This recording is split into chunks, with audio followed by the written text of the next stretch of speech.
తాకట్లో ఉన్న మీ బంగారాన్ని విడిపించి ఆ రోజు ఆన్లైన్ రేటుకి కొంటాం. Sharma gold company. నమస్తే, మీరు చూస్తుంది సుమన్ టీవీ. నేను మీ కీర్తి. నాతో పాటు ప్రముఖ ఆస్ట్రాలజర్ గోరుగుంట్ల సురేష్ గారు ఉన్నారు. నమస్తే సార్. నమస్కారం అండి. తదుపరి కన్యా రాశి గురించి తెలుసుకుందామా? సో కన్య రాశి కనుక చూసుకుంటేనండి, వీళ్ళకి ఇందులో ఉన్న నక్షత్రాలు చూస్తే ఉత్తర 2, 3, 4 పాదాలు, హస్త 1, 2, 3, 4 పాదాలు, చిత్త 1, 2 పాదాలు. పేరు బలం కనుక మనం చూసుకుంటే వీళ్ళకి టో, పా, పి, పు, షం, నా, టా, పే, పో. అంటే ఒకవేళ డేట్ ఆఫ్ బర్త్ లేని వాళ్ళు ఈ అక్షరాలను బట్టి చూసుకోవచ్చు. అవుతుంది. 2 రకాలు ఉంటుందండి. ఎవరికైతే జన్మ జాతకం ఉంది, నక్షత్రం కనుక తెలుసుంటే మనసు యొక్క ఎలాంటి ప్రభావితం చూపిస్తుందో, హౌ వీ ఫీల్ అనేది చెప్తుంది. అది కరెక్ట్ గా ఉంటుంది. పేరు బలం ఎలా ఉంటుందంటే మన చుట్టూ ఉన్న వాళ్ళు మనతో ఎలా ఇంటరాక్ట్ అవుతారని తెలుస్తుంది. సో ఒకటి ఎక్స్టర్నల్ ఫోర్స్ మన మీద ఎలా ఉంది అనేది పేరు బట్టి తెలుస్తుంది. మనం దానికి ఎలా రియాక్ట్ అవుతున్నాం అనేది నక్షత్రం ప్రకారం తెలుస్తుంది. అందుకని 2 ఇంపార్టెంట్ కాబట్టి కొన్నిసార్లు మనం ఫీల్ అయ్యేదానికంటే వేరే వాళ్ళు మనల్ని డిస్టర్బ్ చేసేది కూడా ఎక్కువ ఉంటుంది. అందుకని పేరు బలం అనేది చాలా ఇంపార్టెంట్ అనమాట. సమాజంలో కీర్తి ప్రతిష్టలు ఎలా ఉన్నాయి, మన గురించి ఏమనుకుంటున్నారు, వేరే వాళ్ళు మన గురించి అసలు ఏమనుకుంటున్నారో పేరు బలం బట్టి తెలుస్తుంది. సో ఇది మనం కన్య రాశి కనుక చూసుకుంటే ఈ పేరు అక్షరాలు ఇదే సౌండ్తో ఉన్న వాళ్ళు కూడా మనకి కన్య రాశి కింద ఒకసారి చెప్పుకోవాలి. అయితే మనకి గ్రహ స్థితిని పెట్టి కనుక చూసుకుంటే మకర రాశిలోకి 14వ తారీఖు ఎంటర్ అవుతున్నారు. అదే రోజు మన సంక్రాంతి పండుగ స్టార్ట్ అవుతుంది, కనుమ స్టార్ట్ అయిపోతుంది. అక్కడ నుంచి మనకి సంక్రాంతి, భోగి, భోగి, సంక్రాంతి, కనుమ 3 పండుగలు అవుతూ ఉంటాయి అనమాట. బుధుడు వచ్చేటప్పుడు ధనుసు రాశిలో 4వ తారీఖు నుంచి, శుక్రుడు కుంభరాశిలో 28వ తారీఖు నుంచి, కుజుడు వీళ్ళకి 21st వరకు మిథునంలోకి ఎంటర్ అవుతున్నారండి. బట్ దానికి ముందు కర్కాటక రాశిలో ఉంటారండి వీళ్ళకి. సో ఈ గ్రహ స్థితిని బట్టి మనం కనుక చూసుకుంటే మనకి జ్యోతిష శాస్త్రంలో సూక్ష్మ గోచారము, లఘు గోచారం అంటారు. దీని ప్రకారం ఏం చెప్తారంటే మహర్షులు మానహాని, భూలాభం, రాతి భయం, పుత్రలబ్ధి అని చెప్తూ ఉంటారు.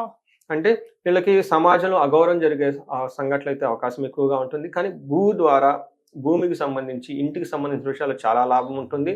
పిల్లలు చాలా చక్కగా హ్యాపీగా ఉంటారు.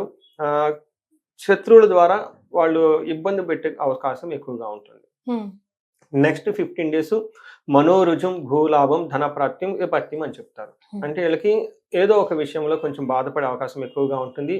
భూమి ద్వారా అయితే చాలా లాభం ఉంటుంది. ధన ప్రవాహం చాలా బాగుంటుంది. అయితే ధనంతో పాటు కొంచెం ఇబ్బందులు పడే అవకాశం కూడా ఎక్కువగా ఉందనేది మనకి సూక్ష్మంగా చెప్తూ ఉన్నారనమాట. మనకి గోచారం ప్రకారం కనుక చూసుకుంటే 5th house లో ఉండి వీళ్ళు 11th house ను చూస్తూ ఉంటారు సూర్యుడు అనమాట. అంటే మనకి లాభస్థానాన్ని, తర్వాత పుత్రులకు సంబంధించిన విషయాలను చూపిస్తూ ఉన్నారు. ఈ కాంబినేషన్ లో వీళ్ళకి మిక్స్డ్ రిజల్ట్ ఇస్తూ ఉంటారు అనమాట. అంటే సూర్యుడు మనం మంచి అని చెప్పలేం, చెడు అని చెప్పలేం. కొన్ని విషయాల్లో చాలా ఫేవరబుల్ గా, కొన్ని విషయాల్లో కొంచెం ఇబ్బందులు పెట్టే విధంగా ఉంటుంది. ఏ విషయాల్లో ఇబ్బందిగా ఉంటుందంటే ఫస్ట్ ఫేవరబుల్ గా ఎలా ఉంటుందంటే ఈ టైంలో ధన ప్రవాహం చాలా బాగుంటుంది. సూర్యుడు 11th house లో చూడటం వల్ల ప్రతిదీ చేసినా లాభప్రదంగా ఉంటుంది, ధన ప్రవాహం బాగుంటుంది. అయితే సూర్యుడు 5th house లో ఉండటం వల్ల ఏమవుతుందంటేనండి బుద్ధి చాంచల్యం ఆప్నోతి అని చెప్తూ ఉంటారు. అంతే కదా, సుహృ త్వేషయ ధన వ్యయం మనస్తాపం దేహాలస్యం అని చెప్తారంటే శారీరకంగా చాలా లేజీగా ఉంటారు. ఓకే, ఆ తర్వాత ఏమంటారంటే సోమర్తనం అనుకుంటారు. హృదయంలో అనవసరంగా దిగులు పడుతూ కూర్చుంటారు. వీళ్ళకి స్నేహితుల వల్ల ఇబ్బందులు పడే అవకాశం ఎక్కువగా ఉంది. రాంగ్ డెసిషన్ తీసుకునే అవకాశం ఎక్కువగా ఉంది. ఎందుకంటే 5th house వచ్చేటప్పుడు హై ఇంటెలెక్చువల్ ఎబిలిటీ అనమాట. మనకి హైయర్ లెవెల్ నాలెడ్జ్ అంటారు, ఇంటెలెక్చువల్ నాలెడ్జ్ అంటారు కదా, అక్కడ సూర్యుడు ఉండటం వల్ల ఆ జ్ఞానం వీళ్ళకి పనిచేయదు, చెయ్యదు. ఈ టైంలో రాంగ్ డిసిషన్ తీసుకునే అవకాశం ఎక్కువగా ఉంది. సో మనకి లోన్ ఇంట్యూషన్ అంటారు చూసండి, అది వీక్ గా ఉంటుంది. ఇది బాగానే ఉంటుంది, బట్ ఇంటెలెక్చువల్ ఎబిలిటీ తగ్గిపోతుంది అన్నమాట. అందుకని రాంగ్ డిసిషన్ తీసుకోవటము, సోమరిగా ఉండటం, ఇది చేస్తే ఎంత లేకపోతే అంట, మనం చేసిన ఇన్ని కష్టాలని పడుకొని ఉంటాను, ఏం చేద్దాం అన్నట్లు ఈ నెగటివ్ గా వెళ్ళిపోతుంది. అయితే ఈ విషయాన్ని కొంచెం గమనించుకుంటే మిగతా అన్ని విషయాల్లో చాలా బాగుంటుంది. బట్ సూర్యుడు మనకి ఇక్కడ న్యూట్రల్ అని చెప్పుకోవాలి, మంచి చెడు చెడు. బట్ ఇది మన చేతిలో ఉంటుంది. మన స్నేహితులను తెచ్చుకోవటము, తర్వాత మన రాంగ్ డెసిషన్, ఇంపార్టెంట్ డెసిషన్ తీసుకునేటప్పుడు వేరే వాళ్ళ హెల్ప్ తీసుకొని చేయటం, తర్వాత కొంచెం లెథర్జిక్ గా ఉండకుండా ఉదయాన్నే లేకపోవటం, యోగా మెడిటేషన్ చేయటం, సూర్య నమస్కారాలు చేస్తే చాలా బాగుంటుంది. మనకి కుజుడు వీళ్ళకి మిక్స్డ్ రిజల్ట్ తీసుకుని వస్తున్నారండి. ఒక రకంగా చాలా మంచి రిజల్ట్ అని చెప్పాలి. ఎలాంటి రిజల్ట్ ఇస్తున్నారంటే వీళ్ళకి 11th house లో ఉండటం వల్ల ఏమవుతుందంటే వీళ్ళకి కొంచెం మనసుకి హ్యాపీగా ఉండటం, పుణ్యకారాలు చేయటము, 6th house చూడటం వల్ల వివాదరహితంగా ఉండటం, శత్రువులపై ఆధిక్యత ఉండటం, అనుకున్న పనులన్నీ అనుకున్న విధంగా పూర్తి చేయడం చేస్తూ ఉంటారు. 2nd house లో ఉండటం వల్ల ధన నష్టం జరిగే అవకాశం ఎక్కువగా ఉంది, అవమానాలు ఎక్కువయ్యే అవకాశం ఎక్కువగా ఉంది, దుర్మార్గుల సహవాసం పట్టే అవకాశం ఎక్కువగా ఉంది. మనం ఇందాకేమో చెప్పాం కదా లేజీగా ఉంటారు ఉమ్, ఫ్రెండ్స్తో అని. సో అది వీళ్ళు కొంచెం నెగటివ్గా వెళ్ళిపోతుంది, వీళ్ళ మైండ్ వెళ్ళిపోయేసి దుర్మార్గులతో సహవాసం చేయటం, వాళ్ళతో కలిసి కూర్చొని టైం పాస్ చేసేసటం, ఎక్స్‌వైజెడ్ పనులన్నీ చేసేద్దామా ఏం చేద్దాం అన్నట్టు యాంగిల్ ఎక్కువగా ఉంటారు కాబట్టి కొంచెం ఓకే. సెలెక్టెడ్గా మంచి ఫ్రెండ్స్తో ఉంటే బాగుంటుంది వీళ్ళు. ఉమ్, తర్వాత వీళ్ళకి శుక్రుడు వీళ్ళకి చాలా మంచి ఉపయోగం, బాగా బెనిఫిట్ చేస్తున్నారండి. ఏ విధంగా అంటే వీళ్ళకి 6th హౌస్‌లో ఉండటం వల్ల 11th హౌస్‌ని చూడటం వల్ల ఒక రకంగా ఆహ్, హస్బెండ్, స్పౌస్ అంటారు కదండీ! హస్బెండ్ కానివ్వండి లేదంటే వైఫ్ వైఫ్ ద్వారా చాలా చక్కటి మంచి సపోర్ట్ వస్తుందండి ఈ టైంలో. ఓకే. సపోర్ట్ వచ్చేస్తుంది. వాళ్ళిద్దరు కలిసి చాలా అన్యోన్యంగా ఉంటారు. హ్యాపీగా ఉంటారు. తర్వాత ఈ టైంలో శుభ కార్యాలకు సంబంధించి ఎక్కువ ఖర్చు పెడతారు. గుళ్ళు జరగటం, గోపురాలు జరగటం, పండగలు చేయటం వీటికి సంబంధించి చాలా ఖర్చు ఎక్కువ పెడతారని చెప్పుకోవాలి. సో ఒక రకంగా చెప్పాలంటే చాలా బాగుందని చెప్పుకోవాలి. అయితే కొన్ని విషయాల్లో కేర్‌ఫుల్‌గా ఉండాలి. కుటుంబంలో వివాదాలు రావటం, వృధా ప్రయాణాలు, అనవసరంగా ప్రయాణాలు చేసే అవకాశం ఎక్కువగా ఉంటుంది. వ్యవహారాల్లో చిక్కులు.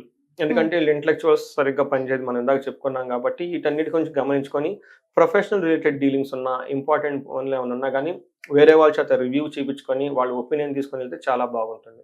మిగతా అన్ని విషయాలు చాలా బాగుందని చెప్పుకోవాలండి. మరి నక్షత్రాల పరంగా కన్యా రాశి వారికి ఎలా ఉంటుందండి? నక్షత్రం ప్రకారం మనకి అంగగోచరం అనే ఒక కాన్సెప్ట్ మన మహర్షులు ఇచ్చారండి. ఇందులో ఉత్తర ఫాల్గుని నక్షత్రం చూసుకుంటే వీళ్ళకి 3 విషయాల్లో చాలా బాగుంటుంది. ఫస్ట్ ఉమ్, ఎందులో బాగుంటుందంటే 11థ్‌కి ముందు ఏ పని చేసినా చక్కగా అన్ని పనుల్లో సక్సెస్ వస్తుంది. ఓకే. అంతకుముందు ఎవరైనా గనుక పెండింగ్ పనులు ఉంటే ఈ టైంలో చేస్తే చాలా బాగుంటుంది. జనవరి 11థ్ నుంచి మంత్ ఎండ్ వరకు వీళ్ళకి విశేషంగా ధనం వచ్చే అవకాశం ఎక్కువగా ఉంది. ఓకే. తర్వాత ఈ మంత్ అంతా ఓవరాల్‌గా ఎన్ని ఇబ్బందులు పడినా క్షేమంగా అయితే ఉంటారు కాబట్టి టెన్షన్ పడిన అవసరం లేదు. 2 విషయాల్లో కేర్‌ఫుల్‌గా ఉండాలి. ఒకటి వీళ్ళకి హెల్త్ కాంప్లికేషన్స్ వచ్చే అవకాశం ఎక్కువగా ఉంది. ఓకే. కానీ భయపడిన అవసరం లేదు. అది నేచురల్‌గా పోతుంది. ఓకే. తర్వాత బంధనము, ఏదో ఒక విషయంలో వీళ్ళు బంధించబడినట్లు ఫీలింగ్ ఉంటుంది. అది ముందుకెళ్ళటానికి, ఎందుకెళ్ళటానికి, ఎలా వెళ్తే బాగుంటుంది అని చాలా సతమతం అవుతూ ఉంటారు. ఒక సబ్జెక్ట్ మ్యాటర్ ఎక్స్‌పర్ట్స్‌ని గానివ్వండి, ఒక మెంటార్‌ని గానివ్వండి, ఒక గురువుని గనుక సంప్రదిస్తే వాళ్ళు వీళ్ళకి క్లారిటీ ఇస్తారు. తర్వాత డెసిషన్ తీసుకుంటే బావుంటుంది. హస్తా నక్షత్రం వాళ్ళకి 3 విషయాల్లో చాలా బావుంటుంది. వీళ్ళు ఏ పని చేసినా జయం ఉంటుంది, ధనప్రాప్తి ఉంటుంది, క్షేమంగా ఉంటారు. ఉమ్, అయితే బంధించబడినటువంటి సిట్యుయేషన్స్ వస్తాయి. తర్వాత హెల్త్ కాంప్లికేషన్స్ ఉండే అవకాశం ఎక్కువగా ఉంది. చిత్తా నక్షత్రం వాళ్ళకి ఈ మంత్ అంతా చాలా చాలా జయప్రదంగా ఉంటుంది. అనుకున్న పనులన్నీ అనుకున్న విధంగా చిత్తా నక్షత్రం వాళ్ళకి చాలా రోజుల తర్వాత మంచి టైం వచ్చింది కాబట్టి ఇది చక్కగానో సద్వినియోగం చేసుకోవాలి ఆ టైంని. ఉమ్, ఫేవరబుల్ టైంలో జనాలు ఎక్కువ మిస్టేకులు చేస్తారు. అంత ఉమ్, ఫేవరబుల్ ఉంది కాబట్టి ఎలా పడితే అలా తిరగటం, ఉమ్, బ్యాడ్ కంపెనీ అంత అలా కాకుండా వీటిలో గనక మంచి పనిలో గనక వాళ్ళ ఎనర్జీ గనక డైవర్ట్ చేస్తే చాలా బాగుంటుంది. క్షేమంగా ఉంటారు. భయం పడే సిచ్యువేషన్స్ ఒకటి వచ్చేస్తుంది. వీళ్ళకి కూడాను జనవరి 12 తర్వాత జనవరి ఎండ్ వరకు ఒక సందర్భంలో హెల్త్ విషయం కానివ్వండి, లేదంటే బిజినెస్‌కి సంబంధించిన విషయాల్లో, లేదంటే శత్రువులకు సంబంధించిన విషయాల్లో అతిగా భయపడే అవకాశం ఎక్కువగా ఉంది. ఓ, జాగ్రత్త తీసుకుంటే, రెమెడీస్ చేసుకుంటే చాలా బావుంటుంది. అయితే ఉత్తర ఫాల్గుని వాళ్ళకి హెల్త్ కాంప్లికేషన్స్ వచ్చే అవకాశం ఎక్కువగా ఉంది. హస్త వాళ్ళు రాంగ్ డెసిషన్ తీసుకునే అవకాశం ఎక్కువగా ఉంది. చిత్తా నక్షత్రం వాళ్ళు కూడా రాంగ్ డెసిషన్ తీసుకునే అవకాశం ఎక్కువగా ఉంది. సో, ఓవరాల్‌గా గనుక చూసుకుంటే ఈ నక్షత్రం వాళ్ళకి ఉమ్, స్వయం కృతాపరాధం. ఈళ్ళంతా ఈళ్ళే ఉమ్, మిస్టేకులు చేసుకునే అవకాశం ఎక్కువగా ఉంది కాబట్టి కేర్‌ఫుల్‌గా ఉండాలి. ఈ మంత్‌లో శత్రువులకి ఈళ్ళకి ఈళ్ళే. మరి అంతే కదండీ! మరి మనకి మనమే శత్రువులు అన్నప్పుడు సురేష్ గారు ఏదైనా రెమెడీస్ కూడా వాళ్ళకి సజెస్ట్ చేస్తే మేబీ బయటపడే అవకాశం ఉంటుందేమో. ఒకటి డెసిషన్స్ తీసుకునే ముందు 1కి 2 సార్లు రివ్యూ చేసుకోవటం అండి. మనం ప్రాక్టికల్‌గా మన మంత్రాలు, గుళ్ళు అవి తిరుగుతాం. బట్ మన లైఫ్ స్టైల్ కూడా ఇంపార్టెంట్. ఎస్. మనం ఏమంటారంటే అండి స్వ అధ్యాయ అంటారు. ఒక మన బ్యూటిఫుల్ టెక్నిక్ ఉంటుంది. మన శాస్త్రంలో చెప్తారు. స్వాధ్యాయం అంటే మనల్ని మనం ఇంప్రూవ్ చేసుకోవటం. Self study, self awareness is important. So, అది ఫస్ట్ కదండీ ఇంపార్టెంట్. నేను సరిగ్గా లేకుండా అందరినంటే ఇంక ఉపయోగం ఏముంది? మరి అందుకే రాంగ్ డెసిషన్స్ ఎవరు తీసుకుంటారు? మీరు తీసుకుంటారు కాబట్టి డెసిషన్స్ మీరు తీసుకోకుండా కొంచెం హంబుల్‌గా ఉండి పెద్దవాళ్ళ దగ్గరికెళ్ళేసి ఈ విషయం గమనించుకొని 1కి 2 సార్లు రివ్యూ తీసుకొని వెళ్ళటం చాలా చాలా ఇంపార్టెంట్. బంధించబడి ఉండే సిట్యుయేషన్స్ ఎక్కువగా ఉంది కాబట్టి సఫోకేట్ అయ్యే సిట్యుయేషన్స్ వచ్చినప్పుడు వీళ్ళు మహన్యాసపూర్వక ఏకాదశి రుద్రాభిషేకం చేపించుకుంటే చక్కగా ఇన్‌స్టాంట్ రిలీఫ్ వస్తుందండి. నాకు చాలా మంది ఫోన్‌లు చేసేస్తుంటారు. వైఫ్ అండ్ హస్బెండ్ బాగా ఫైట్ చేసుకొని క్యూట్‌గా వెళ్ళిపోతారింక. మరి ఒక స్టేజ్‌కెళ్ళిపోతారింక. ఆ టైంలో నేను ఇమ్మీడియేట్‌గా ఇదే చెప్తాను నేను. వచ్చే సోమవారం ఇలా చేసేసుకోండి. ఆ తర్వాత 1 వీక్‌లో మొత్తం సెటిల్ అయిపోతారు. ఓహ్! ఆ తర్వాత నాకు ఫోన్ చేయరు.